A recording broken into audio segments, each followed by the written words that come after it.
Hello welcome back, welcome to genius platform. जैसा कि आपने देखा कि पेपर 1 को अटेम्प्ट किस तरीके से करा जाए, क्योंकि बहुत बच्चे कंफ्यूज है कि पहले रीजनिंग अटेम्प्ट करूं या फिर पहले जीके जीएस अटेम्प्ट करूं या फिर पहले टेक्निकल अटेम्प्ट कर लूं। तो ये जरूरी हो जाता है कि अटेम्प्ट किस तरीके से करा जाए। तो हम 10 मिनट लेंगे आपका और इसके बीच पूरे बताएंगे कि किस टाइम कितना आपका टाइम बच जाएगा तो किस चीजों को अटेम्प्ट करा जाए। यहां पहले एक ओवरव्यू भी दे देता हूं आपको कि पेपर 1 के अंदर 2 आवर आपको मिलेंगे। एसएससी जेईई पेपर 1 के अंदर टोटल मार्क्स 200 के हो रहे हैं और नेगेटिव आपका 0.25 है, यानी 1/4। 4 आप रॉन्ग करोगे तो 1 मार्क्स आपका डिडक्ट होगा और 200 मार्क्स के और ईच क्वेश्चन जो है आपके 1 मार्क्स के हैं। 200 क्वेश्चन आपको देखने के मिलेगा। बहुत बच्चा कैलकुलेटर के लिए बोल रहा है, जबकि मैं प्रीवियस वीडियो में आपको बताया था कि प्री के अंदर नो कैलकुलेटर अलाउड, लेकिन मेंस के अंदर कैलकुलेटर अलाउड होता है। उसका वीडियो हमने ऑलरेडी दे रखा है। चलिए अब यहां पे देखिए कि टाइम है 2 घंटे, कैसे मैनेज करा जाए। 3 अलग अलग सेक्शंस हैं, technical, GK GS and reasoning तो इतना आसान कर दिया है मैंने, तो मुझे नहीं लगता कि कोई बच्चा रीजनिंग नहीं बनाएगा। सबसे पहले दिमाग जाना चाहिए रीजनिंग पे। रीजनिंग एक ऐसा सेक्शन है यहाँ पे जीके जीएस यानी एसएससी जेईई के अंदर कि ना तो ज्यादा टाइम ले रहा है ना ही कम टाइम ले रहा है, तो उससे पहले जीके जीएस हो सकता है, लेकिन कितना टाइम मुझे जीके रीजनिंग के अंदर देना चाहिए ये बहुत इंपॉर्टेंट हो जाता है। कितना टाइम इसमें देना चाहिए और कितना टाइम इतना देना चाहिए, इसमें देना चाहिए। अगर इसको करने के बाद कितना टाइम बचे कि इस पे जाना चाहिए या इस पे जाना चाहिए, ये सारी चर्चा मैं कर रहा हूं। यहाँ पे देखिए सबसे पहले एसएससी जेईई, एक और बात मैं बता दूं कि कोविड का फॉर्म भर के आपको जाना पड़ेगा। इस बार फॉर्म दिया है, रिलीज किया एसएससी ने, उसके फॉर्म फिल करके आपको जाना है एग्जाम के सेंटर पे।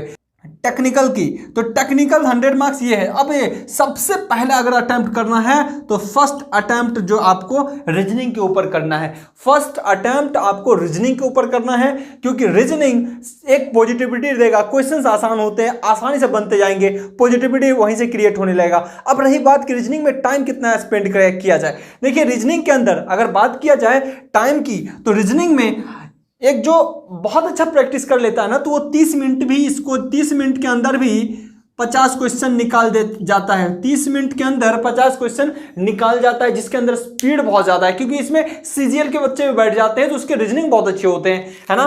तो क्योंकि इंजीनियरिंग बैकग्राउंड का ही लड़का सीजीएल में चला जाता है, फिर वो यहाँ के पेपर देता है, क्योंकि टेक्निकल आसान होते हैं तो वो नॉन टेक पे ज्यादा फोकस कर लेता है। तो यहाँ पे देखिए 30 मिनट, लेकिन मैं बोलूंगा एक एवरेज भी बंदा होगा ना तो उसको 40 मिनट भी देता है तो कोई बुराई नहीं है, लेकिन कोशिश करे कि इस 50 क्वेश्चन को 40 मिनट में अगर दे रहा है तो बढ़िया से टाइम दे। एक्यूरेसी मेंटेन होना चाहिए। ऐसा नहीं कि गड़बड़ी हड़बड़ करते हुए 5 मिनट ज्यादा बचा लिया और ज्यादा क्वेश्चन नेगेटिव कर दिया, ये आपके स्ट्रेटजी नहीं है।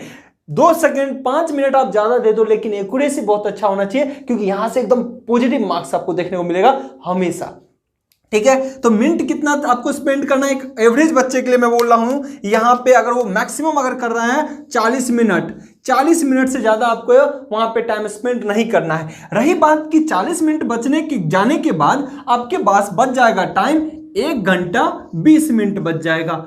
1 घंटा 20 मिनट बचता है तो क्या करा जाए। अब देखिए 40 मिनट मैं बोल रहा हूं एवरेज बच्चे के लिए। अगर आपका टाइम एग्जाम के हॉल में यहां पे जा रहा हो 40 मिनट से ज्यादा, या फिर आधा भी 20 क्वेश्चन भी कर लिया और उसके बाद ये लगता हो कि नहीं अपने को ना टाइम ज्यादा स्पेंड हो रहा है, तो इसमें उस क्वेश्चंस को अटेम्प्ट कीजिए जो बहुत अच्छे से आ रहा है, बाकी को रिव्यू के लिए छोड़ दीजिएगा। ठीक है ना, बाकी को रिव्यू के लिए छोड़िएगा, क्योंकि आपके सामने ये है, इसमें भी उससे भी आसान हो सकते हैं पेपर, जो कम टाइम में ज्यादा आउटकम दे सकता है। इसीलिए अगर 40 मिनट में बहुत अच्छे से बना लेते हो वेल एंड गुड। अगर आपको लगता हो कि 20 मिनट में अपने 20 ही क्वेश्चन बनाए, बाकी 30 क्वेश्चन में बहुत टाइम लगेगा, तो आप रिव्यू का ऑप्शन जरूर चूज कीजिएगा और रिव्यू करते करते आगे बढ़िए, इसको जल्दी से क्लियर करिए। ठीक है, तो ये पॉजिटिविटी देगा मुझे लगता है। और आपने जब इंजीनियर्स प्लेटफॉर्म के प्लेलिस्ट पे गया होगा, रीजनिंग आपका बहुत बेहतर हो गया होगा।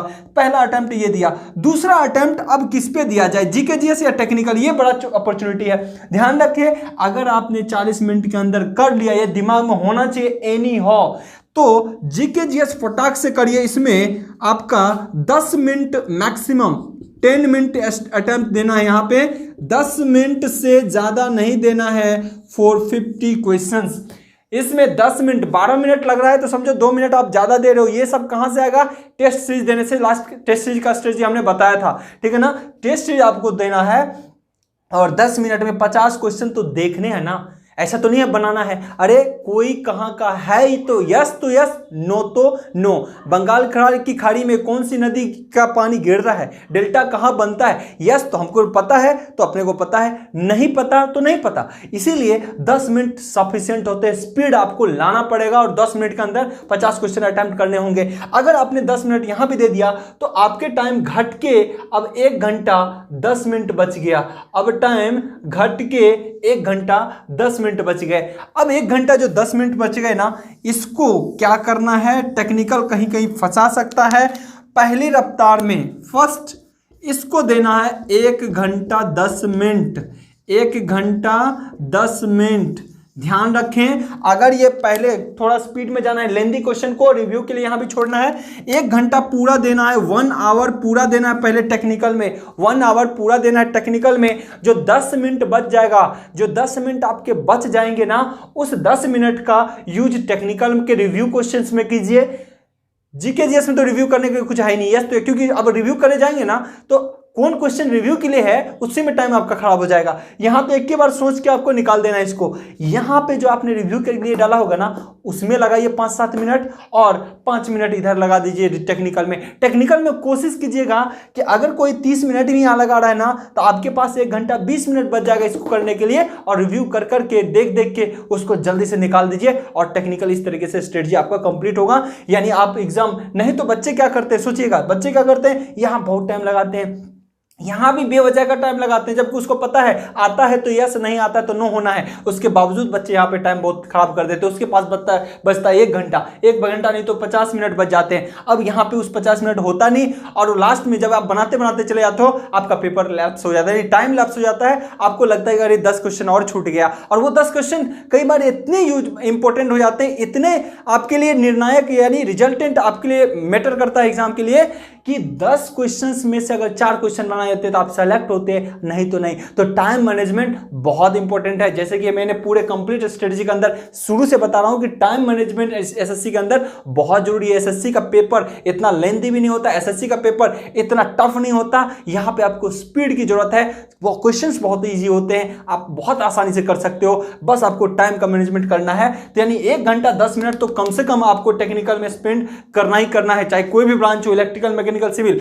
कम से कम 1 घंटा 10 मिनट। यहां से अगर 30 मिनट आप देते हो तो समझो 10 मिनट आपने बचा लेना है, तो 1 घंटा 20 मिनट देना है। अगर मोस्टली बच्चे को 30 से 35 मिनट लग ही जाते हैं, बहुत को 40 मिनट भी लगता है, ऐसे कंडीशन में आपका टाइम यहीं पे घटता है, क्योंकि इसको देखोगे भी तब 10 मिनट लगेगा ही।